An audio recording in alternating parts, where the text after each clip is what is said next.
I never believed in Christmas magic until that company party changed everything.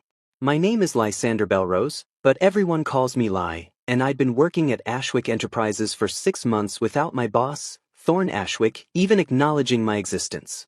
Not a single glance. Not one word. Nothing. And honestly, I'd tried everything to get noticed, perfectly formatted reports, staying late to finish projects, even volunteering for the terrible assignments no one else wanted. But Thorne Ashwick remained as distant and unreachable as a star in the winter sky. He was the kind of man who could freeze a room with just a glance. Tall, maybe 6'3", with dark hair that always looked perfectly tousled in that way that seemed effortless but probably wasn't. His eyes were this striking ice blue that could cut through steel, and his suits probably cost more than my entire year's rent. At 29, he'd already built Ashwick Enterprises into one of the most successful marketing firms in the city, and rumor had it he'd done it all without ever cracking a smile. Everyone was terrified of him. Everyone except me, apparently, because I'd developed the world's most inconvenient crush on the man. "You're staring again," Rowan whispered in my ear, making me jump and nearly spill my champagne all over my only decent suit.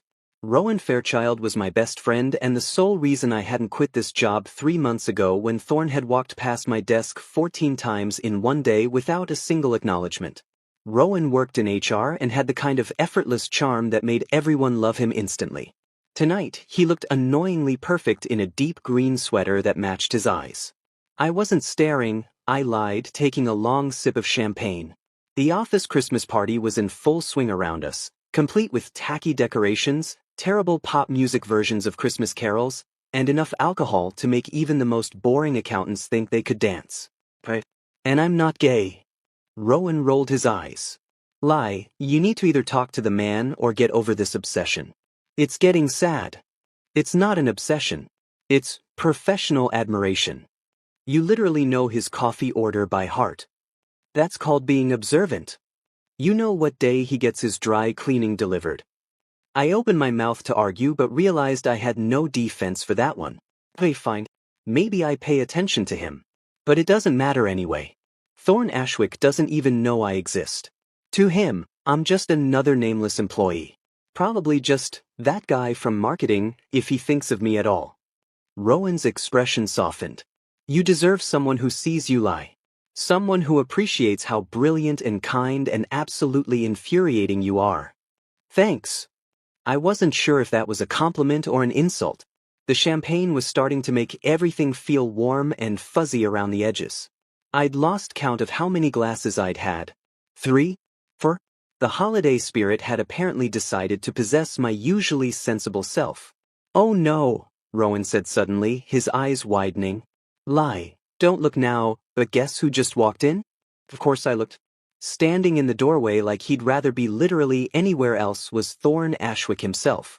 He usually skipped these company events, sending his assistant with some excuse about important meetings or prior commitments.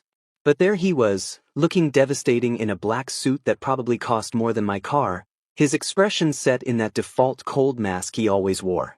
My heart did this stupid little flip in my chest that I absolutely hated. Ly, Rowan said in that warning tone I knew too well. What? You have that look. That dangerous, I've had too much champagne and I'm about to do something stupid look. I do not have a look. You absolutely have a look. Remember the karaoke incident? That was one time. And I was very drunk. You sang, "I Will Always Love You," while crying. The entire bar cried with you. It was traumatic for everyone involved. Before I could defend my past decisions, someone called Rowan over to help with something about the Secret Santa gifts. He shot me one last warning glance before disappearing into the crowd, leaving me alone with my champagne and my increasingly poor decision-making skills. That's when I noticed it, the mistletoe hanging from the archway near the windows. Some overly enthusiastic decorator had gone absolutely wild with the holiday theme, and this particular sprig of mistletoe was massive, hanging from a red velvet ribbon like something out of a cheesy romance movie. The champagne must have been stronger than I thought because suddenly I found myself walking toward it. Maybe it was the loneliness that always hit harder during the holidays. Maybe it was the exhaustion of spending 6 months invisible to the one person I desperately wanted to notice me. Or maybe I was just drunk and sad and tired of being practical, boring Lysander who never took risks and always played it safe. I stood beneath the mistletoe, feeling ridiculous. The music seemed distant now, and through the floor-to-ceiling windows, I could see snow beginning to fall over the city. It looked magical, like something out of a Christmas card. Closing my eyes, I made a wish. A stupid, impossible, champagne-fueled wish. I wish I could understand what it's like to be close to someone like Thorn Ashwick, even if just for one night. My voice was barely a whisper, lost in the noise of the party. I felt tears prick at my eyes. God, I was pathetic. Here I was, 23 years old, standing alone under mistletoe at a company Christmas party, wishing for something that would never happen. When I opened my eyes, my heart stopped. Thorn Ashwick was standing directly in front of me. I hadn't heard him approach. Hadn't sensed him moving through the crowd. But there he was, so close I could see the silver flecks in those ice blue eyes, could smell his cologne, something expensive and woody with hints of winter pine. Careful what you wish for, Belrose.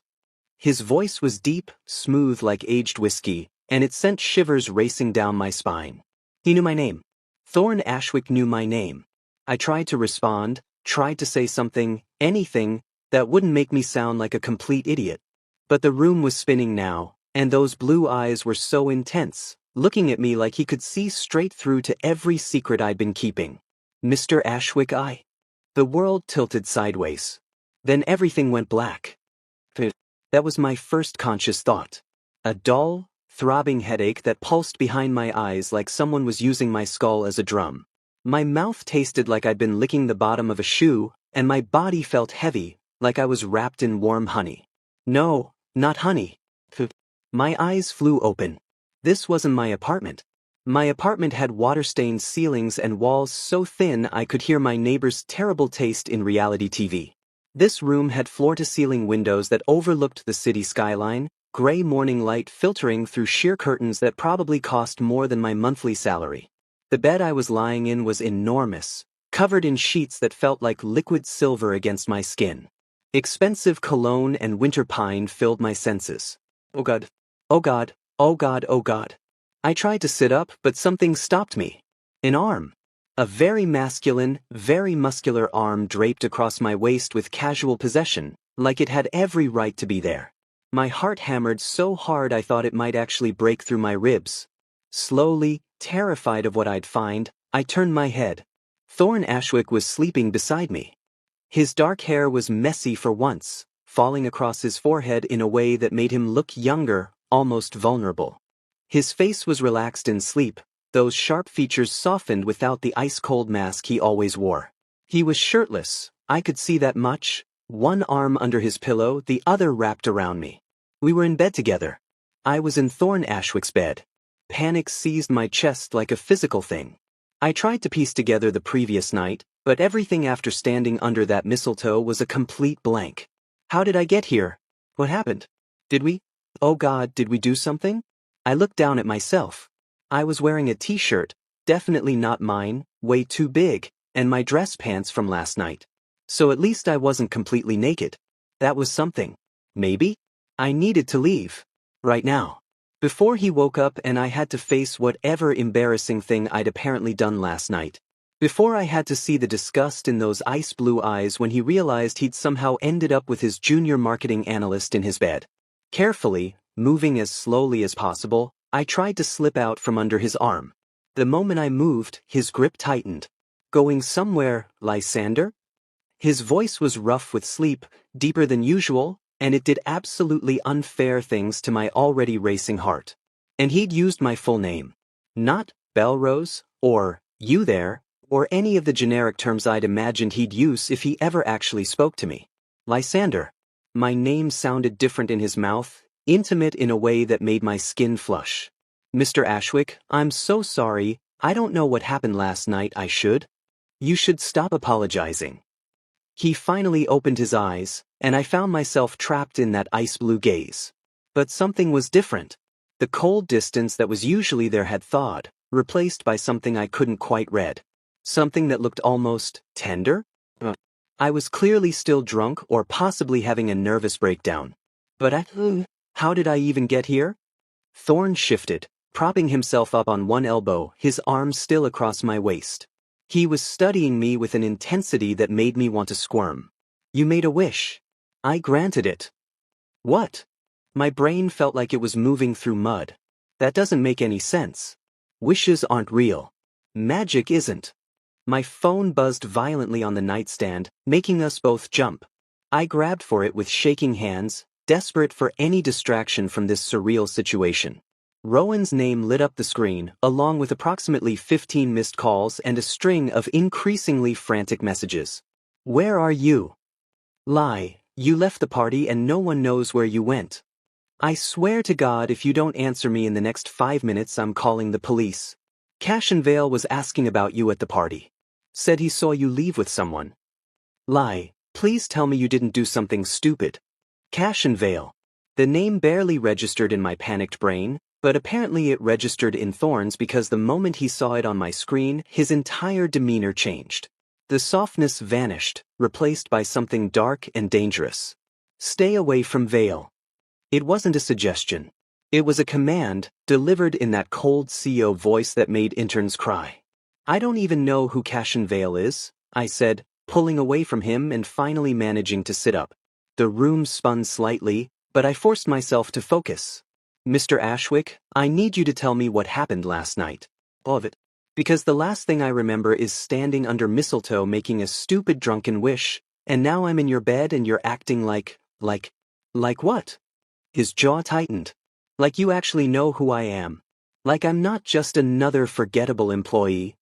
The words burst out before I could stop them, months of frustration and hurt spilling over.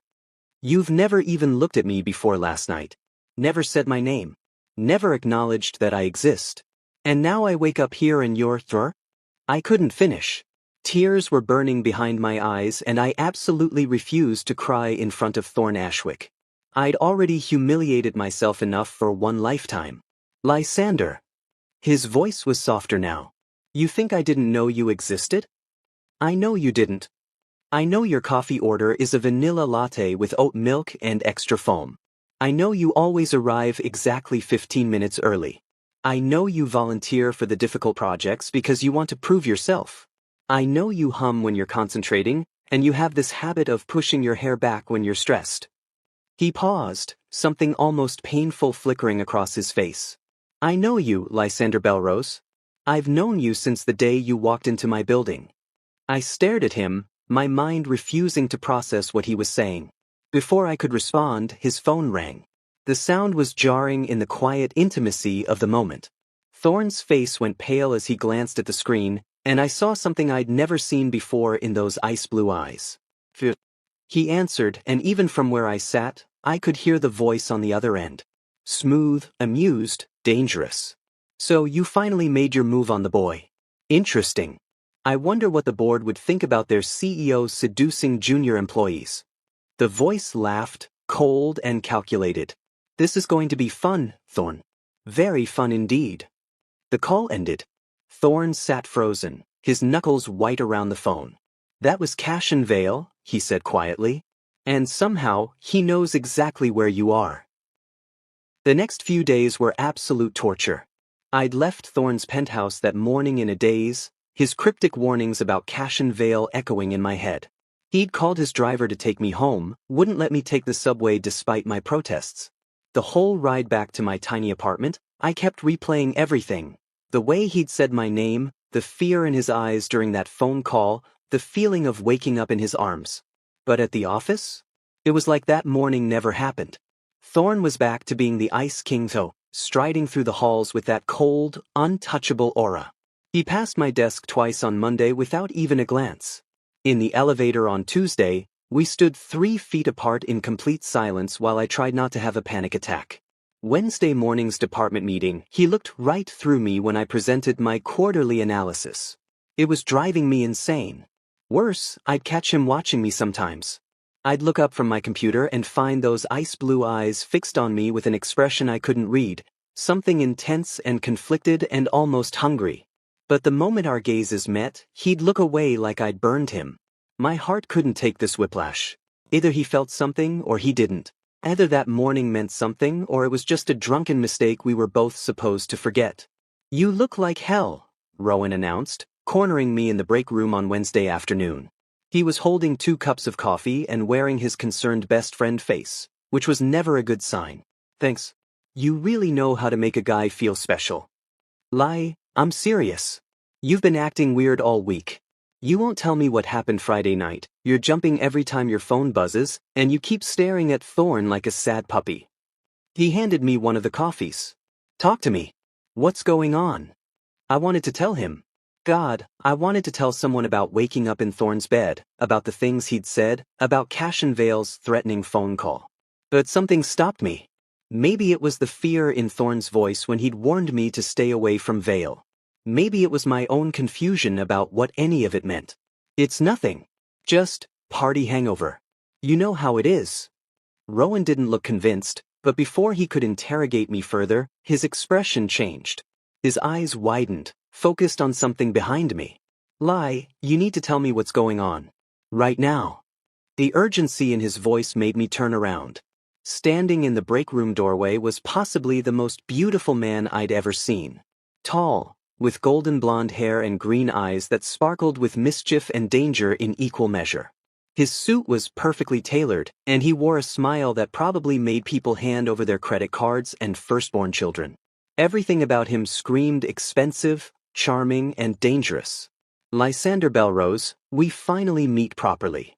His voice was smooth, cultured, with just a hint of an accent I couldn't place. He crossed the room in 3 confident strides and extended his hand. I'm Cashin Vale. My blood turned to ice. This was the man from the phone call. The one who'd somehow known I was in Thorn's penthouse. The one Thorn had warned me about with genuine fear in his eyes. Up close, Cashin was even more intimidating. Not in the cold, distant way Thorn was intimidating, but in a predatory way, like a shark circling prey. His smile never reached his eyes. How do you know my name? My voice came out steadier than I felt. Oh, I make it my business to know interesting people. And you, Lysander, are very interesting. He leaned against the counter, completely at ease. I have a business proposition for you, one that might interest someone trapped under Thorn Ashwick's thumb. I'm not trapped under anyone's. My office. Now, Belrose. Thorn's voice cut through the room like a blade of ice. I hadn't even heard him approach, but suddenly he was there, filling the doorway with his presence. His expression was thunderous, jaw clenched so tight I could see the muscle jumping. But it was his eyes that shocked me. They were fixed on Cashin with pure, undiluted fury. Thorn. Always a pleasure. Cashin's smile widened. I was just introducing myself to your very talented employee. Such a shame you've been hiding him away in marketing. A mind like his could be put to much better use. Get out of my building. No. Is that any way to treat a potential business partner? Cashin pushed off the counter, straightening his suit. Besides, I was invited. Something about a merger discussion?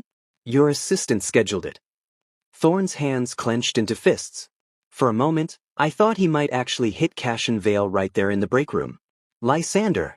My office. Now.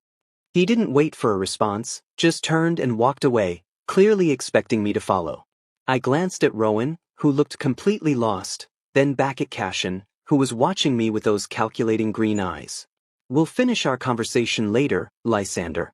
I have a feeling you and I are going to become very good friends. The way he said it made my skin crawl. I practically ran to catch up with Thorn, following him through the maze of cubicles and into the elevator. The moment the doors closed, trapping us alone together, the careful mask he'd been wearing all week crumbled. Don't talk to him. Don't look at him. Don't even think about him. His voice was rough, almost desperate. Cashin Vale is dangerous, Lysander. More dangerous than you can possibly understand. Then explain it to me. The frustration I'd been holding back all week exploded. Explain what happened Friday night. Explain why he called you. Explain why you've been ignoring me for 3 days like I'm invisible. The elevator doors opened onto the executive floor. Thorn's office was at the end of the hall, all glass and steel and intimidating minimalism. His assistant's desk was empty. She must have gone to lunch. He unlocked his office door and held it open, his expression unreadable. Once I was inside, he closed it and locked it behind us. The click of the lock seemed unnaturally loud. I need to tell you the truth about that night, about the wish, about everything. Thorn ran his hand through his dark hair, and for the first time since I'd met him, he looked genuinely vulnerable. Like he was about to confess something that terrified him. That mistletoe wasn't just decoration, Lysander. It was something my grandmother enchanted years ago. Whoever makes a genuine wish beneath it will have their heart's desire revealed, even if just for 12 hours. I stared at him. You're telling me magic is real? I'm saying your wish revealed something I've been hiding for months. He took a step toward me, those ice blue eyes burning with intensity. I'm completely, irrationally, dangerously in love with you, Lysander. I have been since the day you walked into your interview with that nervous smile and coffee stain on your resume. My heart stopped. Actually stopped. And Cashin knows it. He's been watching, waiting for me to slip up, to show weakness. Because he knows the fastest way to destroy me is through you. Before I could process this, before I could even begin to formulate a response, the office door crashed open. I spun around, and there was Cashin Vale, holding a tablet with a smile that made my blood run cold. The board meeting is in 10 minutes, Thorn. Either you step down as CEO, or these go public. He turned the tablet toward us, and my stomach dropped. Photos. Dozens of them. Thorn and me from Friday night, leaving the party together, in the car at his building. They were taken from a distance, slightly blurry, but unmistakable. And they looked far more intimate than I remembered. In some, Thorn's arm was around me. In others, we were close enough that it looked like we were kissing. Your choice, old friend, Cashin said pleasantly. Step down or watch your reputation burn. Unless. He turned that predatory smile toward me. Lysander agrees to come work for me instead. Time seemed to slow down. I could hear the clock on Thorn's wall ticking, each second impossibly loud. Could feel my heartbeat hammering in my throat. Could see Cashin's triumphant smile, Thorn's barely contained rage, and those photos on the tablet screen, evidence of something I couldn't even remember, being used as a weapon. 5 minutes. I had 5 minutes to make a decision that would change everything. The old Lysander, the one who played it safe, who never made waves, who spent 6 months invisible rather than risk rejection, would have panicked.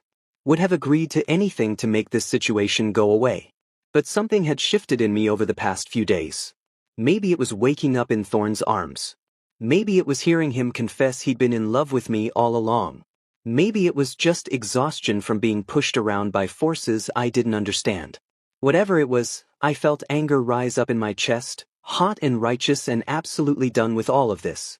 No. The word came out firm, surprising even myself. Both Thorn and Cashin turned to look at me like I'd grown a second head. I'm sorry, what? Cashin's smile faltered slightly. I said no. I took a step forward, my hands shaking but my voice steady. I'm not a bargaining chip, and I'm done with both of you making decisions about my life.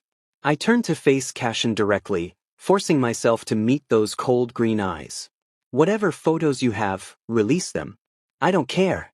Post them on every social media platform you want. Send them to every news outlet in the city. Because here's the thing, I'm the one who initiated everything that night. It was a lie. I had no idea what actually happened that night, but I said it with enough conviction that I saw doubt flicker across Cashin's face. I'm 23 years old. Thorn is 29. We're both consenting adults. I pursued him. I kissed him. I asked to go home with him. Each lie came easier than the last. So if you're trying to paint this as some kind of workplace harassment situation, you're going to have a hard time when I'm willing to testify that I was the one who wouldn't take no for an answer. Cashin's jaw tightened. You're bluffing. Try me. I crossed my arms. I've got nothing to lose. I'm a junior analyst. I can get another job. But you? If it comes out that you've been stalking employees, taking photos without consent, attempting blackmail, pretty sure that's several different kinds of illegal. For the first time since he'd walked into the break room, Cashin looked uncertain. I turned to Thorn next, and God, the look on his face, shock, admiration, fear, and something that looked a lot like pride all mixed together. And you, I said, my voice softer but no less firm. If you really feel the way you say you do, then stop hiding behind your fear. I didn't wish to understand you from a distance. I wish to be close to you, and that means trusting me with the truth, all of it, not just the parts you think I can handle. Thorne stared at me for a long moment, and I watched something shift in those ice blue eyes. A decision being made. A wall finally coming down. He straightened to his full height, and when he spoke, his voice carried the full weight of his authority as if, "You're right." He turned to Cashin, and his expression was steel. "Do your worst. Release the photos. Send them to the board. I don't care anymore. I'm not afraid of you, Vale. You're willing to lose everything?" Cashin's voice had lost its smooth charm, replaced by something sharp and desperate. "Your company? Your reputation? The empire you built?" "Not everything," Thorne said quietly, his gaze never leaving mine. "Just the things that don't matter." The words hung in the air between us, and I felt something crack open in my chest, something warm and terrifying and absolutely overwhelming. Cashin's face contorted with rage. "You'll regret this, Ashwick. Both of you will." "Actually, I don't think they will." We all turned toward the door. Rowan stood there, phone held up and recording. His expression was grim, but there was a fierce protectiveness in his eyes that made me want to hug him. Corporate espionage, blackmail, harassment, stalking, I've got it all recorded right here. Rowan's voice was steady, professional. "And you know what? I think the board would be very interested in hearing how their potential business partner operates. Along with the police.